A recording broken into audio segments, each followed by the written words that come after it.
महोदय, यह जो राजस्थान कृषि उपज मंडी अधिनियम 1961 को जो संशोधित करने का विधेयक राज्य सरकार लाई है, यह किसान विरोधी कानून है और इसके लिए केवल किसान की बातें तो बड़ी बड़ी करते हैं, हम किसान का भला चाहते हैं, लेकिन भला चाहने की जगह ये एक तरह से किसानों का शोषण कर रहे हैं। क्योंकि जिस तरह से मंडी का आपने टैक्स है, वह मंडी की सारे भारत के अंदर राजस्थान का मंडी टैक्स सबसे ज़्यादा है और वहाँ तक जो मंडी के परिसर में बेचता था वहाँ तो लागू होती थी। अब आपने इसका जो दायरा बढ़ा दिया, उसके कारण से ये पूरी की तरह बिचौलियों के चंगुल में किसानों को फंसाया जा रहा है। मैं समझता हूँ कि पूरे बाजार को यदि मंडी घोषित किया है तो इससे किसानों का अहित होने वाला है और इस अहित से एक और तो हमारे प्रधानमंत्री जी किसानों की आय दुगनी करने के लिए प्रयत्नशील हैं और राज्य सरकार उसमें सहयोग करने की तुलना में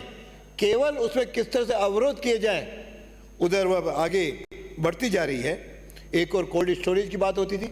पहले से केवल राजस्थान में 93 कोल्ड स्टोरेज हैं और इतने कम कोल्ड स्टोरेज के बाद फिर इनकी जिस प्रकार से आपने उसका शुल्क बढ़ाया है, उस शुल्क बढ़ाने से उस कोल्ड स्टोरेज में जो किसान बड़े बड़े व्यापारी उनसे खरीद करके कोल्ड स्टोरेज का उपयोग करेंगे तो किसानों का तो निश्चित रूप से शोषण होगा। और मैं समझता हूँ मंडियों में कृषि उत्पाद के साथ अलावा गैर कृषि उत्पाद का भी जो उसमें प्रोविज़न रखा है, उसके कारण से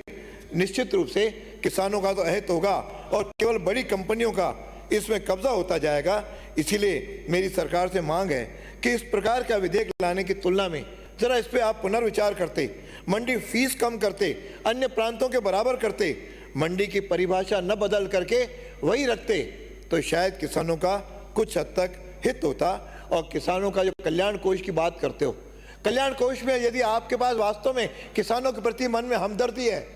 तो उस कल्याण कोष में जरा आप बजट में से पैसा देते ना, उन्हीं से लेकर के उन्हीं का कल्याण कोष।